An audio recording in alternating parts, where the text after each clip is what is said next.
Bismillahirrahmanirrahim.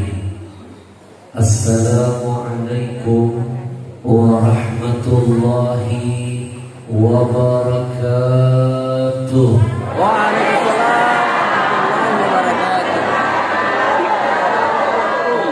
Innal hamdalillah wassalatu wassalamu ala Rasulillah wa ala alihi wa ashabihi wa man wala wa la hawla wa la quwwa illa billah. Yang saya muliakan,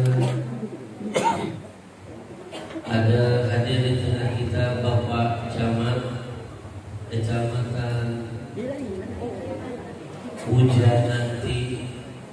Hadir bersama kita ada Bapak Kades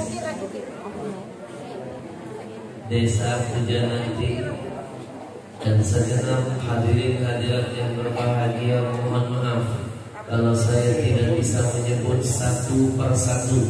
Percayalah, di hati ini ada rasa cinta, hormat untuk semuanya. Mohon maaf Pak Camat, kita terlambat datang karena informasinya tadi miskomunikasi. Dari tim kami beritanya cuma 1 jam dari lokasi acara saya tadi di subuh tadi di Bangau. Saya keluar dari pagi-pagi jam 3 subuh.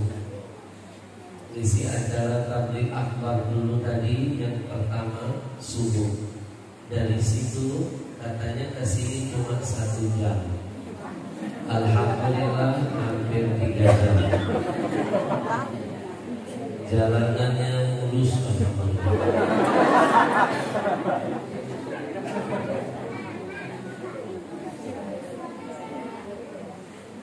Al-ujur bi badri ta'ab, makin besar rintangan makin besar ganjaran. Tadi berapa gunung yang saya lewati? Luar biasa. Kita doakan dulu semua yang terlibat, membantu, memudahkan, memfasilitasi acara hari ini, termasuk semua yang hadir. Mudah-mudahan Allah catat setiap kedip mata, hembusan nafas, tetesan keringat, langkah kaki kita, insya Allah dicatat nilainya jihad di hadapan Allah. Sampai sekarang 2 rombongan kita, 2 mobil masih belum sampai ke sini. Saya khawatir nyasar dia ke planet lain. Di telepon sinyalnya tidak ada. Jangankan sinyal, GPS pun ikut menyesatkan. GPS-nya tadi menyuruh belok kanan, rumah janda. Padahal kanan jurang.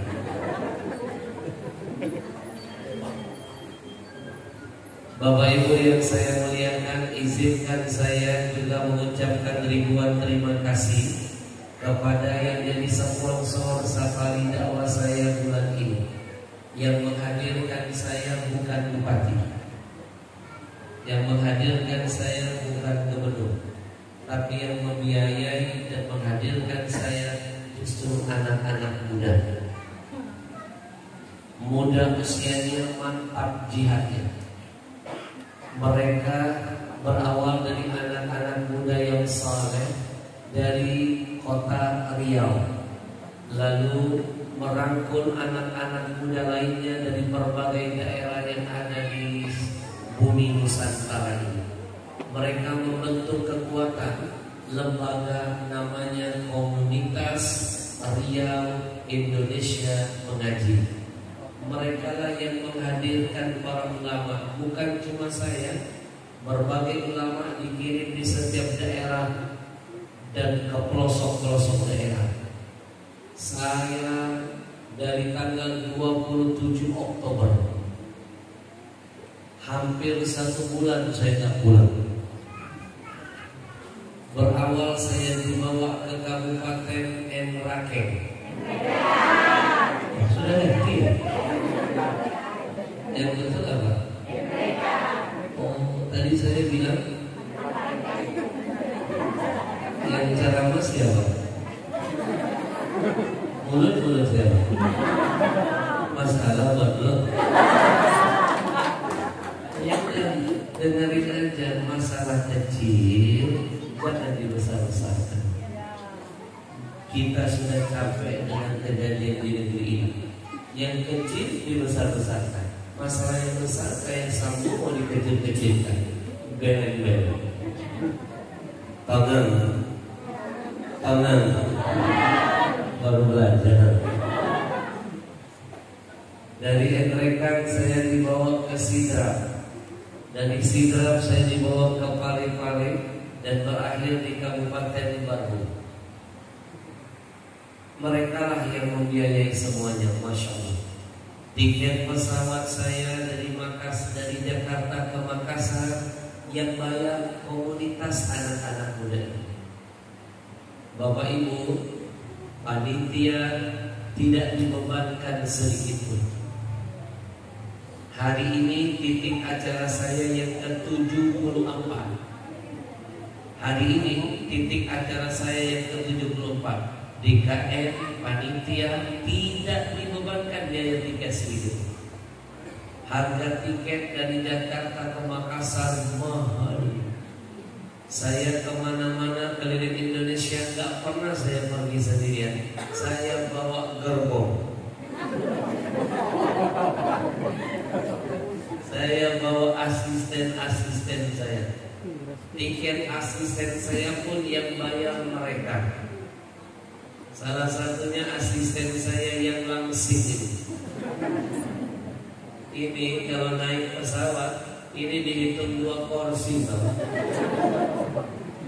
Kadang-kadang saya suka kesian, Pak, kalau dia naik pesawat transit, pesawatnya kan kecil, otomatis kursinya sempit. Asisten saya sering terhimpit. Tapi untung ada pramugari yang berbaik hati, menawarkan solusi. Lihat asisten saya duduk di kursi terhimpit, pramugari datang lalu berkata, "Abang, kalau seandainya abang susah duduk di kursi ini, bolehkah kami tawarkan solusi buat abang? Abang kami bagasikan saja."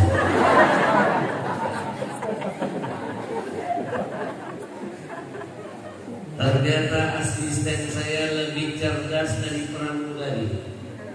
Dia jawab solusi pramugari dengan meminjam bahasa iklan rokok yang lagi ngetop di TV. Apa kata asisten saya? Solusi buat lo, masalah buat gue. Sekali lagi Pak Camat, tiket pesawat saya dan asisten yang bayar komunitas Riau Indonesia Mengaji. Mobil yang mengantarkan saya ke sini setiap hari yang bayar mereka. Panitia nggak usah repot-repot antar jemput saya. Biarkan saya datang tidak dijemput, pulang tidak diantar. Tapi kalau bisa Pak Camat pulang dari sini, panitia harus ada yang antar. Nanti saya nggak sampai ke acara berikutnya. Sepertinya acara berikutnya bakal kacau. Harusnya saya habis zuhur. Acara berikutnya habis zuhur. Sepertinya nggak ubah. Nanti mohon dibantu Pak Camat. Ada yang ikut mengantar karena sinyalnya nggak ini. Betul? Bapak Ibu, hotel saya pun yang bayar mereka. Masya Allah. Panitia nggak dibebankan sedikit. Makan minum saya pun yang nanggung mereka. Panitia nggak usah repot-repot nyiapin makanan. Biaya makan saya mahal, apalagi biaya makan makhluk ini. Bahkan Pak Camat, DKM Masjid panitia hari ini nggak usah kasih saya 1 sen pun. Mereka semua yang sponsor. Ibaratnya siang ini saya dihadirkan di sini gratisan buat orang. Nikmat apa lagi yang kau dustakan kepada Allah? Fabi ayyi ala rabbikuma. Maka rugi betul yang nggak mau hadir hari ini, rugi. Belum tentu sejarah ini akan terulang kedua kali. Belum tentu saya bisa dihadirkan lagi ke sini. Kalau seandainya kecamatan ini, kabupaten ini mau undang saya pribadi, mahal. Yang mahal tiketnya. Tapi hari ini saya dihadirkan gratisan. Alhamdulillah. Rugi betul yang nggak mau datang hari ini, rugi. Belum tentu bisa mendengar tausiah saya live begini. Mungkin selama ini Indo. Cuma lihat saya di Indonesia kan. Sebenarnya saya juga sering lihat ibu dari TV. Maka saya titipkan pesan pertama hari ini. Kalau seandainya kebaikan itu bisa dilakukan hari ini, jangan bilang besok. Belum tentu besok panjang umur kebaikan bisa diulang. Kalaupun umur panjang, belum tentu badan disehatkan. Jangan bilang nanti-nanti untuk kebaikan, nanti keburu mati. Jangan bilang kapan-kapan, nanti keburu di kapan. Karena yang namanya ajal bisa datang tiba-tiba. Semua kita ini pasti akan mati. Kullu nafsin, semua yang bernyawa manasa mati. Betul ya? Orang belajar. Saya jadi teringat ada lagu religi yang dikarang teman saya. Ada seorang penyanyi rocker terkenal, dapat hidayah, sekarang beralih jadi pendakwah. Namanya Ustadz Dery Sulaiman.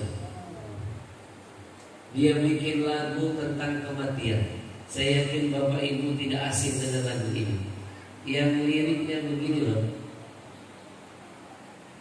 Orang kaya mati, orang miskin.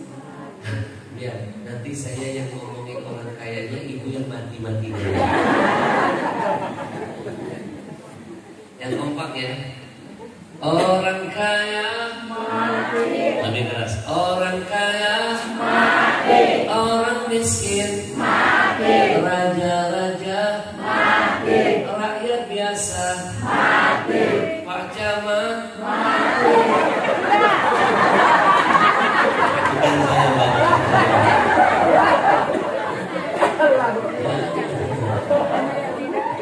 Jangan-jangan yang paling teriak mati istrinya Camat ya. Kita semua camat calon mati.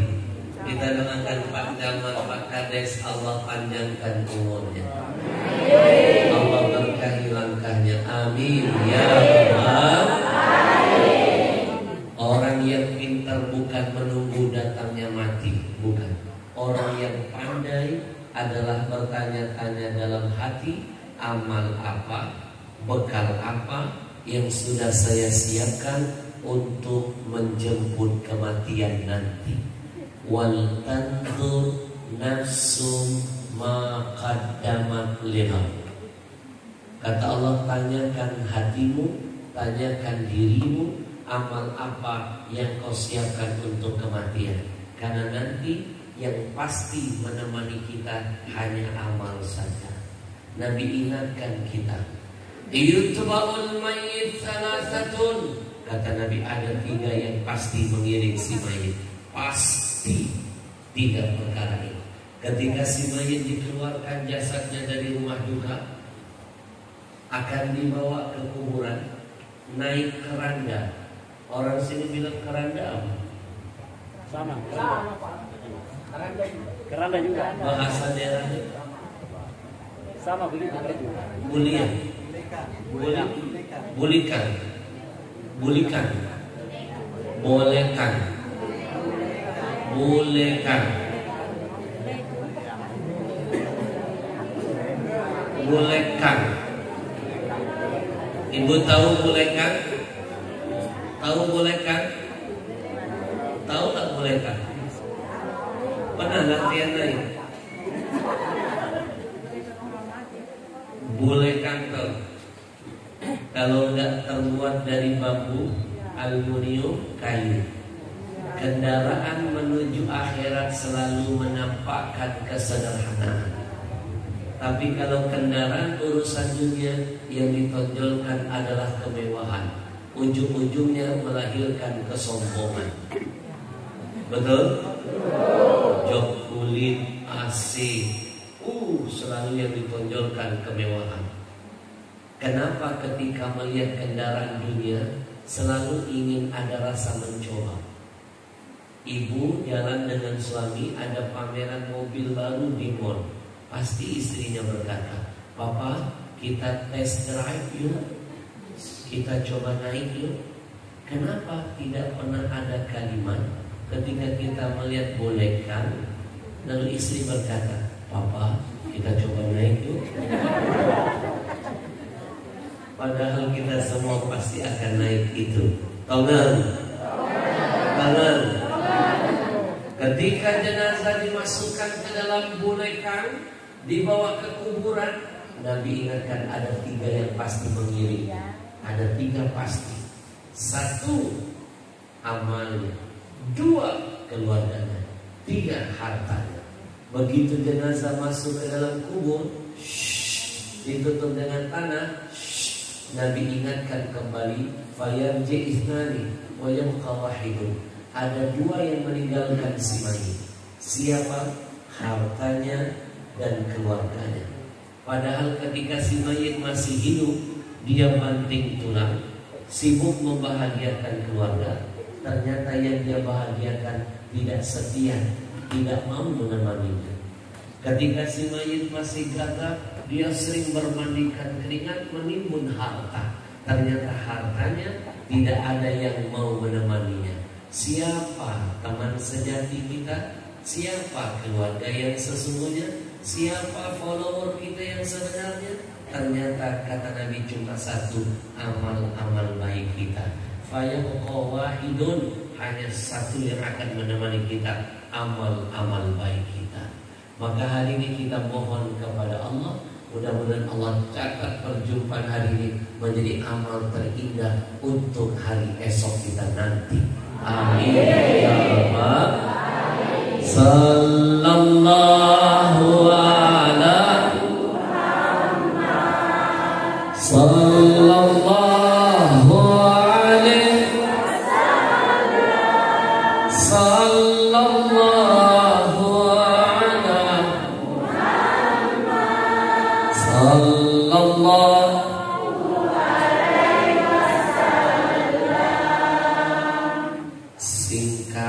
pada episode kedua. Lanjut. Bapak Ibu nonton TV nggak kemarin ada gempa di Cianjur? Kabar terbaru sudah tembus angkanya hampir atau bahkan lebih dari 300 nyawa melayang. Tadi sebelum kesini saya di mobil dapat telepon dari jamaah Green Habib. Kalau Habib mau adopsi anak, banyak bayi-bayi yang orang tuanya meninggal. Saya bilang siap, kumpulkan bayinya, saya angkat anak. Tadi saya ditawarin, banyak yang meninggal orang tuanya, anaknya butuh adopsi. Ribuan yang luka-luka sekarang masih mencemaskan. Belum tuntas luka gempa, tadi pagi disusul banjir bandang. Bapak Ibu, sudah terlalu banyak bencana musibah turun buat negeri ini. Tsunami sering, banjir bandang jangan ditanya, gempa bumi sering, longsor, angin puting beliung, likuifaksi pun sudah pernah. Timbul pertanyaan, apakah ini ujian dari Allah buat Indonesia? tragedi. Apakah ini ujian? Jangan-jangan ini sudah masuk azab dari Allah. Kalau satu kali bencana turun, dua kali bencana turun, namanya ujian. Orang mau naik kelas harus ikut ujian. Mana ada naik kelas tanpa diuji, itu pasti nyogok. Kalau lebih dari 2 kali, 3 kali, 4 kali, bukan ujian lagi, tapi sudah teguran. Pertanyaannya, bagaimana kalau langganan musibah? Apakah ujian? Bukan. Apakah teguran? Tidak. Jangan-jangan ini masuk kategori azab dari Allah buat Indonesia. Mana mungkin ada asap kalau bukan karena api? Mana mungkin Allah hadirkan azab bertubi-tubi kalau bukan karena dosa yang terjadi? Dosa apa yang sudah ada di negeri ini? Salah satunya dosa durhaka kepada orang tua. Di negeri ini sudah banyak kacang lupa dengan kulitnya. Di negeri ini sudah banyak anak-anak jadi majikan bagi ayah ibunya. Di negeri ini sudah banyak anak durhaka dengan orang tuanya. Bapak ibu jangan lupa, salah satu dosa yang Allah akan segerakan azabnya, tidak menunggu pelakunya meninggal dunia, adalah dosa durhaka dengan orang tua.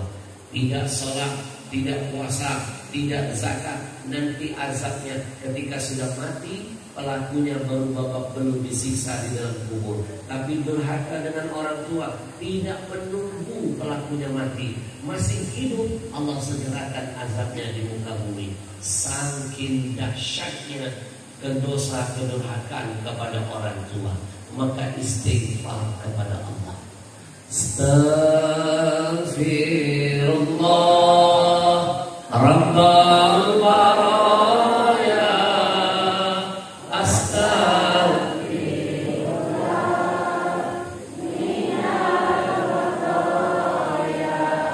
saya sudah keliling Indonesia dari Sabang sampai Merauke. Saya berani menyimpulkan Indonesia saat ini sedang dilanda darurat krisis anak soleh.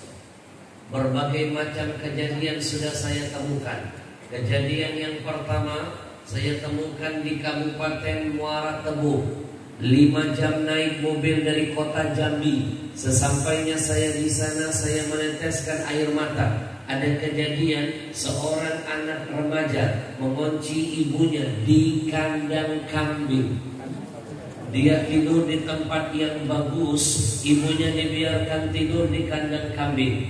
Melihat kejadian itu, saya menangis lalu menulis dalam catatan saya, pantas Indonesia banyak bencana, jangan-jangan sudah ada kacang lupa dengan kulitnya. Kejadian yang kedua kami temukan di Brebes. Di Brebes ada anak usianya baru 12 tahun, mukulin ibu kandungnya sampai babak belur hanya karena perkara sepele. Ibunya terlambat menghantarkan makanan untuknya. Tidak hanya sampai di situ, dia ambil gantungan baju, dia pukul ibunya, sobek bibir ibunya. Saya kembali menulis dalam catatan saya, pantas Indonesia ini banyak betul malapetakannya. Jangan-jangan penyebabnya sudah banyak anak menjadi majikan buat ayah ibunya. Dan yang paling memalukan dan memilukan, kejadian yang ketiga kami temukan di Jawa.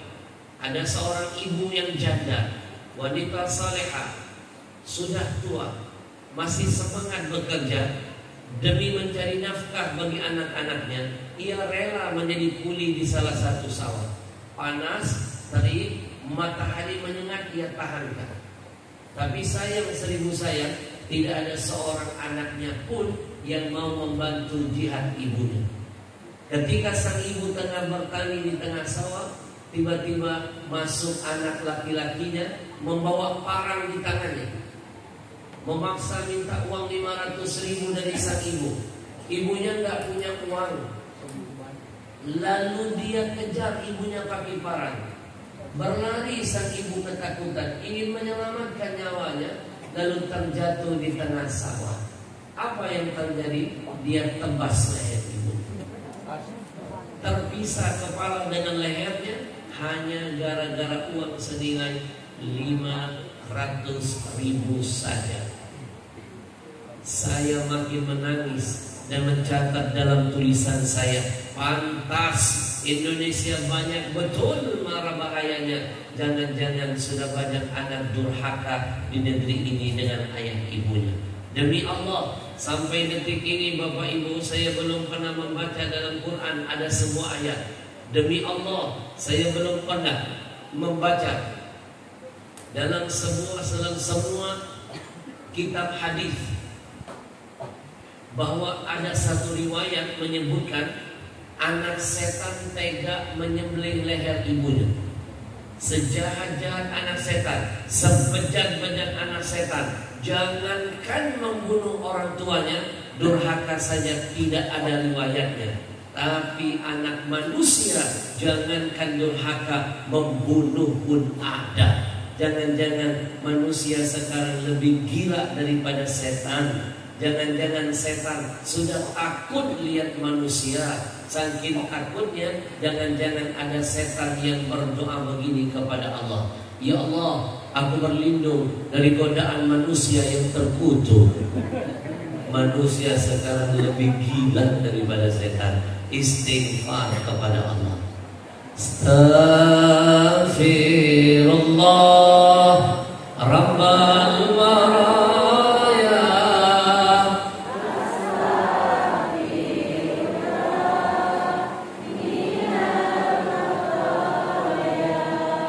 Itu sebabnya saya menulis buku ini.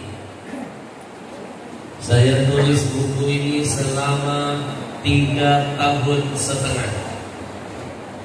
Nulisnya sambil nangis. Saya yakin nanti yang baca buku karangan saya nangis terseduh-seduh.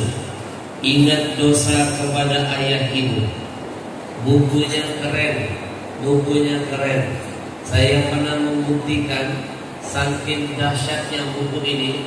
Saya pernah ceramah di satu tempat yang hadir jamaahnya ribuan orang, hidup semuanya.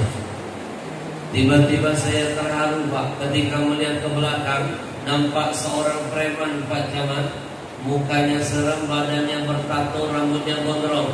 Saya panggil preman itu maju ke depan, saya hadiahkan buku karangan saya ini. Subhanallah, belum dia baca buku ini, baru dia pegang, dia sudah meneteskan air mata. Belum dia buka plastiknya, baru dia pegang begini, bergetar tangannya, bergetar. Bahasa Inggrisnya tinggi. Banyak orang Inggris juga di sini. Bergetar tangannya, menangis dia. Saya tanya dia, abang, kenapa abang menangis? Ternyata dia menangis karena nggak bisa baca. Saya sudah GR. Bapak Ibu, buku ini sudah saya angkat jadi film. Film layar lebar pertama saya, sukses di seluruh biskup se-Indonesia. Sudah pernah nonton filmnya? Nanti pulang dari sini cari sinyal, dari wifi di sekolah, tonton filmnya, buktikan, ajak anak-anaknya nonton filmnya, bagus banget. Nonton film saya gak cukup bawa tisu, bawa kanibu, biar makin sadar dengan kebodohan kepada ayah ibu. Nanti caranya buka handphone, cari YouTube. Tahu YouTube yang ada merah-merahnya itu? Kemarin ada nenek-nenek gaul. Saya tanya nenek tahu YouTube, si nenek menjawab, jangankan YouTube, TikTok saya main. Kiamat sudah dekat. Nenek-nenek main TikTok kan sudah. Ternyata namanya Nelly, nenek lincah. Indo, nanti buka YouTube, ketik Gencar TV, Gencar TV, Gerakan Cinta Rasulullah. Nanti hadir berapa banyak video, turunkan satu-satu, cari judul Ada Surga di Rumahmu, Ada 4 episode saya masukkan di channel itu. Tonton episode 1 sampai 4 sampai selesai. Buktikan kedahsyatan filmnya. Tapi jangan lupa subscribe dulu. Like, share, and subscribe. Dan kasih komen setelah nontonnya. Karena ada 7 film lagi akan saya buat. Saya tahu saya syuting di sini. Kalau saya syuting di sini, ibu-ibu bisa ikut main di film saya. Mau? Sutradara saya bilang masih ada lowongan. Saya tanya jadi apa? Jenazah. 3 tahun setengah saya nulis buku ini, Pak. Saya kasih judul Ada Surga di Rumahmu. Siapa surga kita di rumah? Ayah dan ibu. Lebih dekat lagi ada di mana? Di bawah telapak kaki ibu. Tapi sadarkah kita dengan semua kebodohan kita, sibuk mencari surga yang jauh, lupa dengan surga yang dekat. Kalau saya kupas buku ini 1 bulan tidak selesai. Kalau saya bocorkan semuanya, alamat nanti nggak beli buku. Hari ini sedikit saja. Salah satu contoh kebodohan kita, mencari surga yang jauh, lupa dengan yang dekat. Tiap hari kita mengangkat tangan, berdoa begini kepada Allah. Ya Allah, jadikan anak-anakku anak yang soleh dan soleha ya Allah. Please ya Allah. Kita sendiri belum soleh buat orang tua kita. Minta anak jadi soleh. Kita sendiri sering durhaka. Itulah namanya mencari surga yang jauh, lupa dengan yang dekat. Ma fil aba fil abna. Apa yang ada pada orang tuanya akan turun kepada anak-anaknya. Birru aba'akum tabirrukum abna'akum. Makanya Nabi peringatkan, hari ini kamu berbakti dan orang tuamu, besok anak cucumu akan berbakti kepadamu. Hari ini kamu durhaka dengan orang tuamu, besok Allah siapkan anak cucumu akan membalas dengan balasan yang berkali lipat. Na'udzubillah min. Bapak Ibu, mimpi besok panen padi. Kalau hari ini cuma nanam rumput ilalang saja. Mau tahu besok panen apa? Tanya hari ini sudah nanam apa. In ahsantum ahsantum li anfusikum. Kata Allah, kalau kamu berbuat kebaikan, kebaikan itu buat diri kamu sendiri. Tangan. Sallallahu alaihi Sallallahu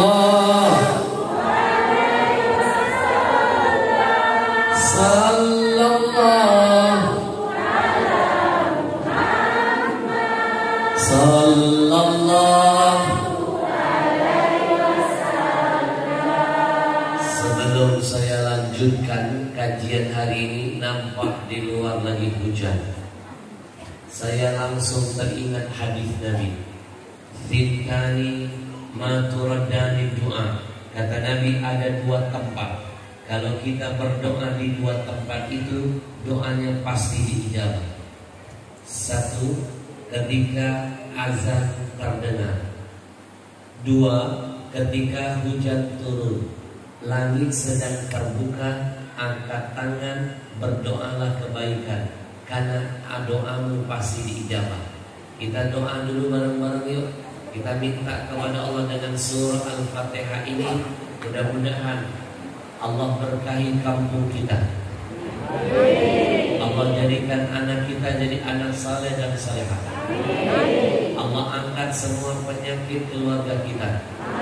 Yang sakit Allah sehatkan, Allah panjangkan umurnya, Allah tambah semangat ibadahnya. Kalaupun Allah akan memanggilnya, mudah-mudahan Allah pastikan kematiannya husnul khatimah. Hajat niat kita insya Allah dikabulkan Allah. Ala hadhihi niyah wa ala kulli niyatin salihah. Semuanya Al-Fatihah.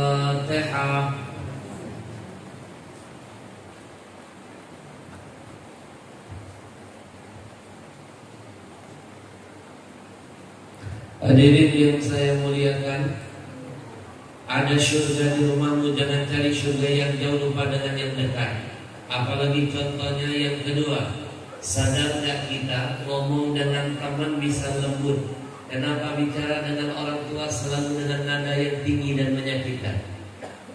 Bicara dengan orang bisa sopan, non sewu, punten tabe, tapi ngomong dengan orang tua selalu dengan kata-kata yang menyakitkan. Manggil pasangan bisa romantis, darling, darling, darling, dadar guling loh. Manggil orang tua, hoi, hoi, hoi, hoi, hoi, hoi. Betul? Bo, bo. Kepada atasan kita bisa berkata begini, siap komandan, laksanakan 86. Buat orang lain kata 86 bisa disebut. Kenapa untuk orang tua selalu keluar kata pembangkangan? Buat apa kita mulia di luar sana kalau hina di mata orang tua sendiri? Lebih baik kita hina di luar sana asal mulia di hadapan ayah ibu kita sendiri. Tongan, ingat suamimu bisa jadi mantan, istri kita bisa jadi mantan, tapi buat ayah ibu kita tidak akan pernah ada kata mantan ayah, mantan ibu. Tongan, seorang ayah bisa membahagiakan 10 putra putrinya, tapi 10 anak belum tentu bisa membahagiakan seorang ayah.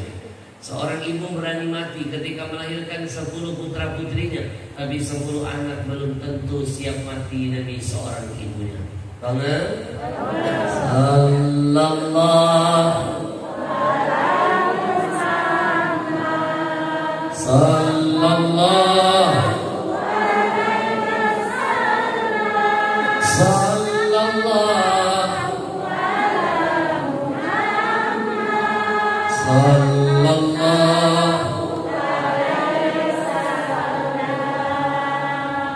Bapak Ibu yang saya muliakan,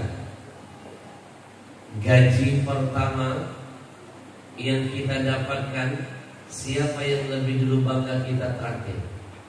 Lihat anak-anak sekarang, teman-teman satu kantor dulu dia traktir, ayah ibunya dilupakan. Sama teman gak pelit, sama orang tua kok hitung-hitungan. Sama pasangan gak pelit, kenapa sama orang tua pelitnya? Kayak 17 setan. Buktikan omongan saya, makin pelit kepada orang tua makin Allah sempitkan rezeki. Tapi makin kita baik dengan orang tua, makin Allah lapangkan rezeki kita. Sampai sekarang saya masih membuktikan itu. Kalau saya ngasih ayah ibu saya 1 juta, Allah ganti saya 10 juta. Kalau saya ngasih ibu saya 10 juta, Allah ganti saya 100 juta.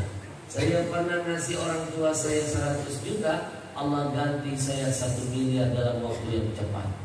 Bapak Ibu, sedekah yang paling besar pahalanya justru buat ayah ibu, baik yang masih hidup apalagi yang sudah tiada. Yang paling kecil pahala sedekah itu sedekah ngasih orang yang tidak dikenal. Di atas itu ada sedekah namanya buat kerabat, keluarga yang dikenal. Tapi di atasnya lagi yang paling besar sedekah pahalanya untuk orang tua kita. Alhamdulillah. Sallallahu alaihi wasallam. Sallallahu alaihi wasallam. Sallallahu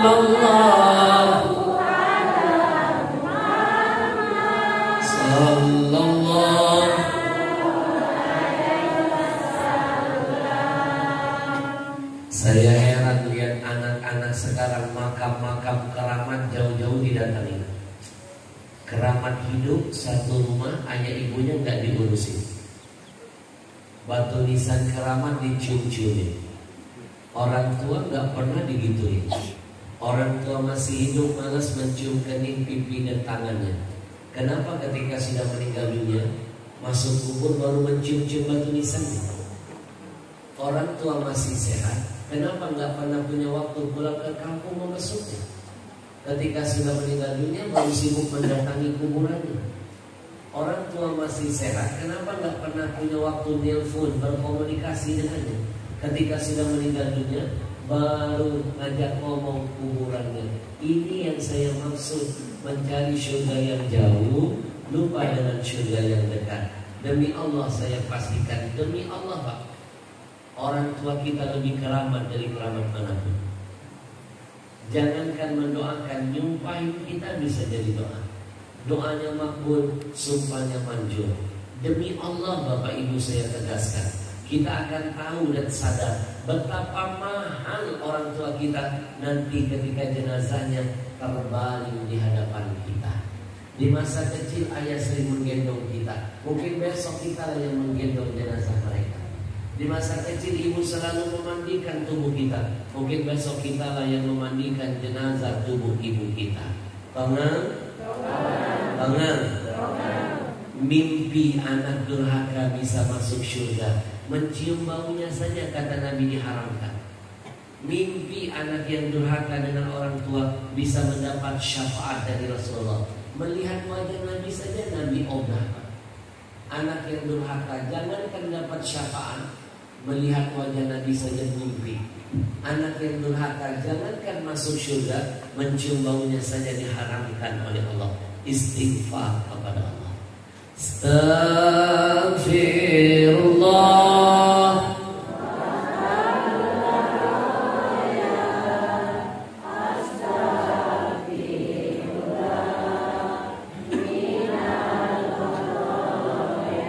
Singkat pada episode terakhir. Boleh minum dulu? Boleh? Bismillahirrahmanirrahim. Lihat ke depan. Bahasa Arabnya undur ilayya, lihat ke saya. Bahasa Inggrisnya look at me. Bahasa Jepang sudah belajar belum? Saya ajarin. Lihat dulu. Itaka minum.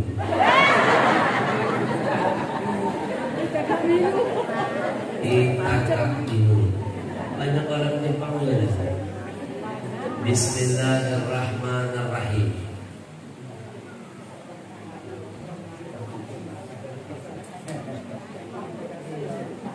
Alhamdulillah. Lihat lagi ke depan. Itaka minum. Bismillahirrahmanirrahim.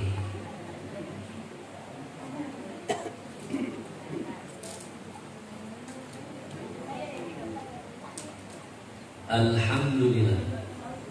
Lihat lagi ke depan. Itaka minum. Bismillahirrahmanirrahim.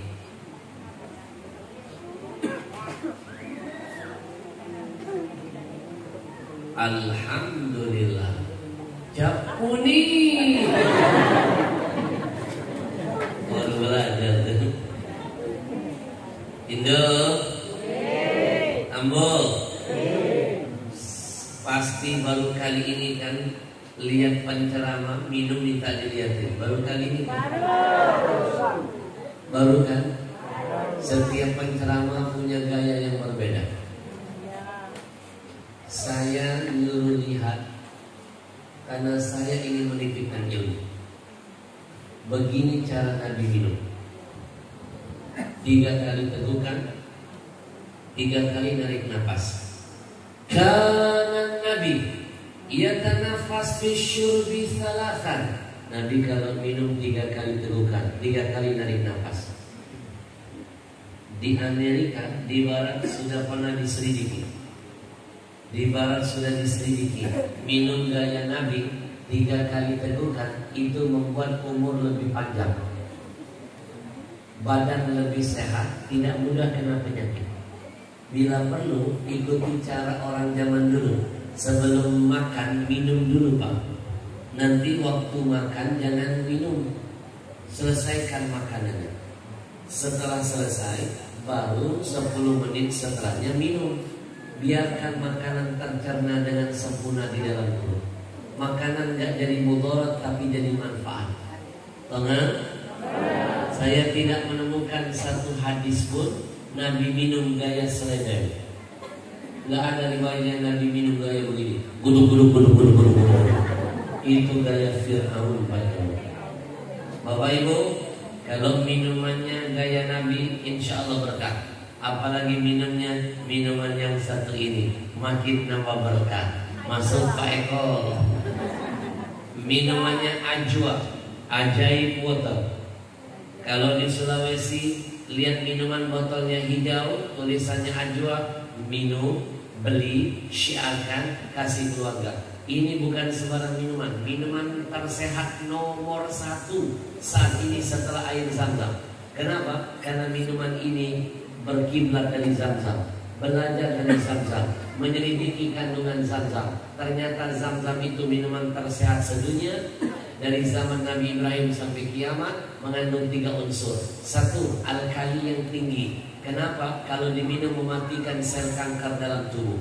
2, antioksidan, menetralkan racun yang ada pada makanan. 3, mikrokluster, kalau diminum langsung memperbaiki sel-sel kulit mati. Dan ketiga-tiga kandungan Zam-Zam kami jadikan kandungan air Ajwa. Kalau berkiblat dengan yang baik pasti ikut baik. Yang kedua, biar makin nambah berkahnya, kami khatamkan Quran 30 juz di setiap mata air yang kami temukan. Lalu dibikin pabrik Pak Kades, produksinya didengarkan Quran. Di Jepang pernah diselidiki, minuman yang dibuka tutup botolnya didengarkan musik, kristal airnya hancur berantakan. Tapi botol kedua di Jepang diselidiki, dibuka tutupnya didengarkan suara Al-Quran, kristalnya langsung indah dan menawan. Maka berapa banyak yang minum air Quran ini, kistanya, minumnya, keputihannya, kolesterolnya, asam lambungnya, kencing batunya itu disembuhkan oleh Allah. Ingat pesan Nabi, obati penyakitmu dengan Al-Quran. Ingat pesan Allah, wa nunazzilu minal Quran ma huwa syifa wa rahmatun lil mu'minin. Quran itu Allah turunkan jadi obat, jadi rahmat bagi kita orang-orang mukmin. Bapak Ibu, 1 menit ke depan kita akan saksikan dahsyatnya air Ajwa. Sudah kami kalahkan semua Pak Camat, air-air yang ada di Indonesia ini. Evian kalah, Equil, Clio, Fiji, Nestle, sudah kami kalahkan semuanya. Air kangen saja kalah, apalagi yang enggak kangen. Hari ini kita adu dengan minuman ini. Masih disegel ya? Masih disegel. Kasih tahu ini minuman mereknya apa? Yang iklannya ini loh, ada manis-manisnya. Oh. Sekarang kita buktikan. Lihat ke depan, ini ilmu. Untuk sehat bukan menjaga makanan. Itu nomor 2, jaga dulu minuman. Karena tubuh kita lebih banyak butuh cairan daripada makanan. Dunia ini lebih banyak lautannya daripada daratannya. Silakan buka Al-Quran, Allah lebih banyak menyebut kata lautan daripada kata daratan di dalam Al-Quran. Sekarang kita teteskan betadin beberapa tetes, lalu kita aduk. Ngaduknya jangan pakai sendok besi, zat besi merusak kandungan air. Pakailah plastik atau sedotan. Air mereka dari bening berubah jadi kuning. Sekarang kita adu dengan minuman milik kaum muslimin, minuman Al-Quran. Ngambil berkah nama kurma Nabi yang ada di Madinah, Ajwa. Apapun yang dihubungkan dengan Nabi berkah pasti menghampiri. Nama Ajwa, nama dari Nabi, enak disebut, enak didengar. Ajwa, Ajwa, Ajwa. Bisa disingkat Ajaib Water. Lihat, ketika Ajwa masuk ke perut yang kotor langsung dibersihkan. Perut kita ini semuanya kotor. Penyakit itu berasal dari perut. Kalau minumannya sehat, dia sehatkan perut kita. Bapak-bapak yang suka merokok, nikotin nempel di paru-paru sampai mati nggak akan hilang. Cara menghilangkannya minum Zam-Zam, rontok dia. Kalau nggak ada Zam-Zam minum Ajwa, rontok. Ibu-ibu kalau mau datang bulan, datang haid, biasa diawali sakit pinggang dan sakit perut kan? Coba minum Ajwa, nggak ada sakit pinggang dan sakit perut lagi, buktikan. Ibu-ibu kalau datang haid, darah haid kotor kan? Berhentinya 6 hari, 10 hari, kadang-kadang 11 hari. Bapak-bapak berapa hari Pak? Nanti minum Ajwa 4 hari darah haid langsung bersih, berhenti, buktikan. Sekarang kita